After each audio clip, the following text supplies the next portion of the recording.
kali ini masih sama seperti video-video sebelum-sebelumnya. Aku masih akan tetap membahas masalah mata kuliah advance bab 5 tentang transaksi entitas induk dan entitas anak, persediaan dan jasa. Mau tahu gimana penjelasannya? Simak video aku selanjutnya. Kita masuk ke materi yang berkaitan dengan bab 5. Nah, materi ini sebenarnya adalah lanjutan dari materi bab 4. Jadi, nanti kasus yang kita jumpai di bab 3 dan bab 4 sebelumnya akan kita jumpai lagi di bab 5 ini. Nah, tambahannya adalah pada bab 5 ini berbicara tentang adanya transaksi yang melibatkan entitas anak ketika dia sudah terjadi akuisisi atau yang namanya sudah terjadi kombinasi bisnis.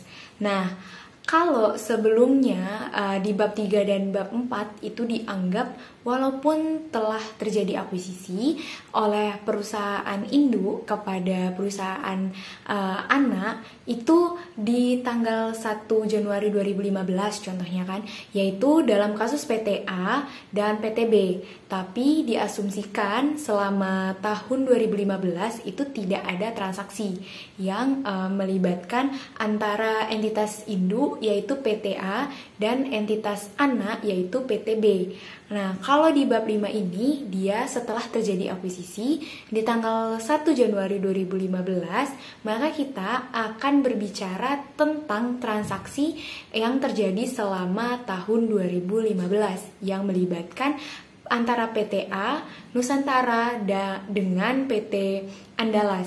Nah, ini dibagi menjadi 3 bab, yaitu bab 5, bab 6, dan bab 7. Nah, pada bab 5 ini berbicara tentang transaksi yang terjadi antara induk dan anak, itu hubungannya dengan penjualan. Nah, penjualan persediaan dan pembelian jasa. Nah, kemudian di bab 6 ini kita akan berbicara tentang transaksi yang berhubungan dengan penjualan terkait dengan aset tetap. Nah, ketika induk menjual aset tetapnya kepada anak atau anak menjual aset tetapnya kepada induk. Nah, itu akan dibahas di bab 6. Nah, sedangkan di bab 7 nanti kita akan berbicara tentang transaksi antara induk dan anak yang terkait dengan obligasi. Bisa jadi induk menerbitkan obligasi dan yang membeli obligasinya adalah perusahaan anak atau sebaliknya. Atau bisa juga perusahaan induk menerbitkan obligasi dan dibeli dengan non-afiliasi. Nah, kemudian perusahaan non-afiliasi ini menjual dengan anaknya. Nah, hal itu dibahas di bab 7. Nah, dan di bab 8 nanti lebih kepada membahas tentang isu-isu seputar konsolidasi. Nah, oke, sekarang kita mulai dari transaksi antar entitas induk dan anak dalam kaitannya dengan penjualan. Nah, persediaan dan pembelian jasa.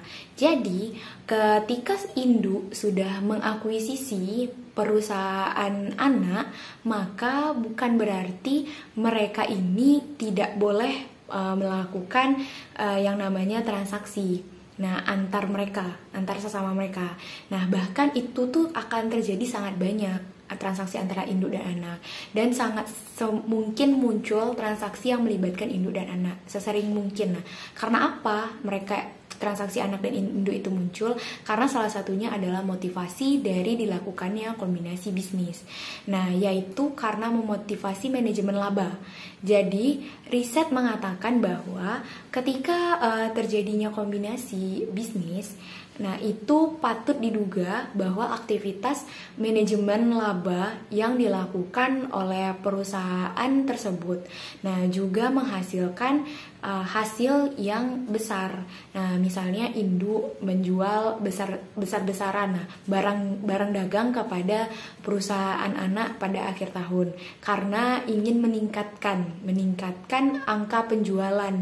Nah, karena menjelang akhir tahun tadi penjualan itu dihitung, nah ternyata menurun drastis. Nah, kemudian yang dilakukan oleh perusahaan induk atau PT induk ialah dengan melakukan yang namanya penjualan fiktif, yaitu penjualan barang dagangan kepada anak. Nah, maka itu adalah transaksi hubungan istimewa, jadi dinamakan. Nah, jadi transaksi yang melibatkan hubungan induk dan anak itu tidak boleh muncul pengaruhnya dalam laporan keuangan konsolidasian. Nah, yang boleh muncul dalam laporan keuangan konsolidasian itu adalah transaksi yang di luar transaksi induk dan anak, jadi transaksi dengan non afiliasi. Nah, kan induk menjual barang dagangan kepada anak, berarti induk melakukan pencatatan juga dong. Nah, jawabannya iya, dia melakukan pencatatan karena itu adalah transaksi penjualan dan ada bukti penjualannya di sana. Dan anak akan mencatat itu karena itu adalah transaksi pembelian. Nah, masing-masing itu di pembukuan perusahaan induk dan anak itu akan dicatat. Nah, sehingga ketika menyusun laporan keuangan konsolidasian, nah dalam neraca saldo penjualan yang ada di neraca saldo PT Induk, itu termasuk yang di dalamnya ada penjualan kepada perusahaan anak.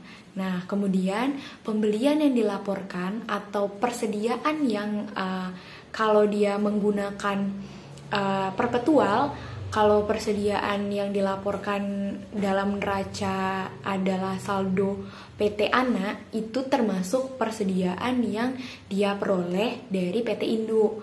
Nah, hak waktu menyusun laporan keuangan konsolidasiannya itu, maka pengaruh dari transaksi induk dan anak itu tidak boleh dimunculkan. Nah, maka harus ada kita membuat yang namanya jurnal eliminasi. Nah, maka nanti ada proses kita mengeliminasi penjualan yang dilakukan oleh induk kepada anak, itu harus dieliminasi. Pokoknya tuh penjualan yang induk ke anak itu harus dieliminasi semuanya. Kemudian bagaimana jika seandainya anak itu membeli persediaan barang dagangan dari induk tapi menjual barang dagangannya tersebut kepada perusahaan non afiliasi. Nah, gimana tuh? Nah, jadi maka penjualan yang mereka lakukan bukan ke PT Induk, tapi ke PT non afiliasi atau perusahaan non afiliasi. Maka penjualan yang diakui adalah penjualan yang dilakukan anak kepada perusahaan non afiliasi itu yang boleh muncul dalam laporan keuangan konsolidasi. Nah, tapi kalau induk menjual ke anak misalnya 10 juta misalnya kan, kemudian anak itu menjual barang dagangan yang dibeli tadi itu sebesar 15 juta kepada non afiliasi. Nah, yang boleh muncul sebagai penjualan hanya yang 15 juta atau hanya penjualan yang dilakukan anak kepada non afiliasi. Nah, itu tidak boleh diakui karena yang penjualan yang anak dan induk tadi tidak boleh diakui karena itu seperti dia menjual ke dirinya sendiri, karena PT anak itu adalah milik perusahaan induknya. Makanya transaksi yang dilakukan oleh induk dan anak itu tidak boleh muncul. Nah, yang boleh muncul adalah yang tadi, yang anak ke non afiliasi. Nah untuk tadi dalam bab 5 ini ada kasus kecil, kasus kecil karena nanti ada kemungkinan apakah ketika induk menjual barang dagang ke anak di tahun 2019 misalnya kan, apakah barang dagangan yang dibeli anak itu terjual semuanya di tahun 2019, nah atau belum terjual sampai dengan 30 Desember 2019 karena barang yang dibeli dari induk tadi belum terjual semua atau sudah terjual sebagian. Jadi nanti ada 3 skenario yang hubungannya dengan transaksi induk yang menjual ke anak. Nah, kemudian saya akan menjelaskan lagi tentang laporan keuangan konsolidasian.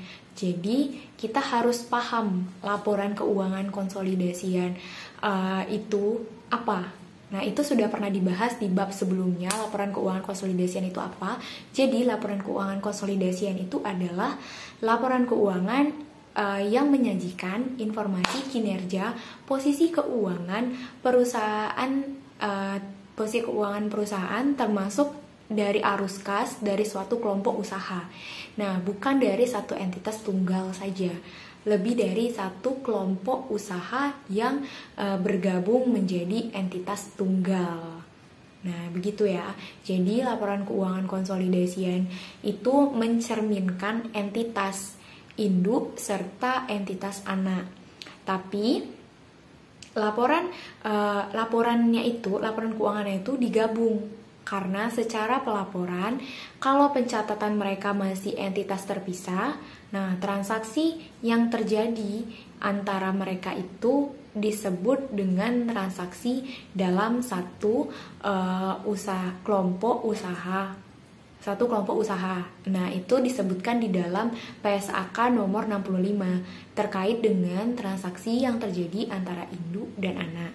Nah, dalam PSAK 65 tentang laporan keuangan konsolidasian, transaksi yang melibatkan antara induk dan anak itu disebut dengan transaksi antar entitas dalam kelompok usaha.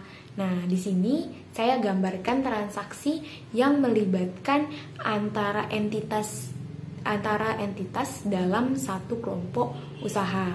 Nah, ini saya akan menggambarkan transaksi yang melibatkan antara entitas dalam satu kelompok usaha, menjelaskan entitas dalam satu kelompok usaha. Nah, contohnya itu seperti apa? Contohnya misal ada transaksi pembelian fasilitas kredit dari PT Garuda Indonesia kepada PT Citylink.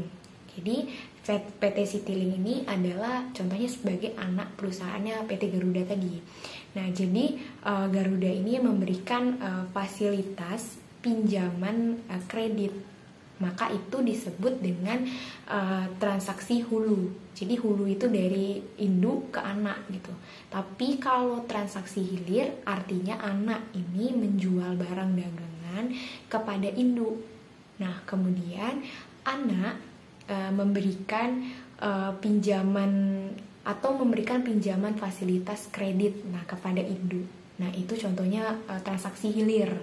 Jadi kemudian antar anak pun mereka pasti ada. Jadi antar sesama anak perusahaan mereka ada saling bertransaksi yang melibatkan transaksi antar anak perusahaan ini.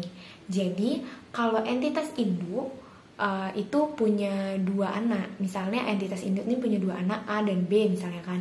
Nah, maka antar anak A dan B ini pun akan terjadi transaksi, tapi ini tidak dibahas di dalam akuntansi keuangan lanjutan. Jadi transaksi antar anak itu tidak dibahas di dalam akuntansi keuangan lanjutan. Nah, kemudian karena ada transaksi tadi yang melibatkan induk bertransaksi dengan anak, maka sudah saya jelaskan tadi dampak dari transaksi itu tidak boleh muncul dalam laporan keuangan konsolidasian. Jadi transaksi induk ke anak ke induk itu tidak boleh muncul dalam laporan keuangan konsolidasian. Sehingga untuk menjadikan dia tidak muncul, dampaknya terhadap laporan keuangan konsolidasian itu ya harus melakukan yang namanya eliminasi, yaitu kita harus menyusun jurnal eliminasi gitu untuk menghapus jejak transaksi antara induk dan anak gitu. Karena kalau transaksi antara induk dan anak itu seperti mereka bertransaksi dengan diri mereka sendiri gitu.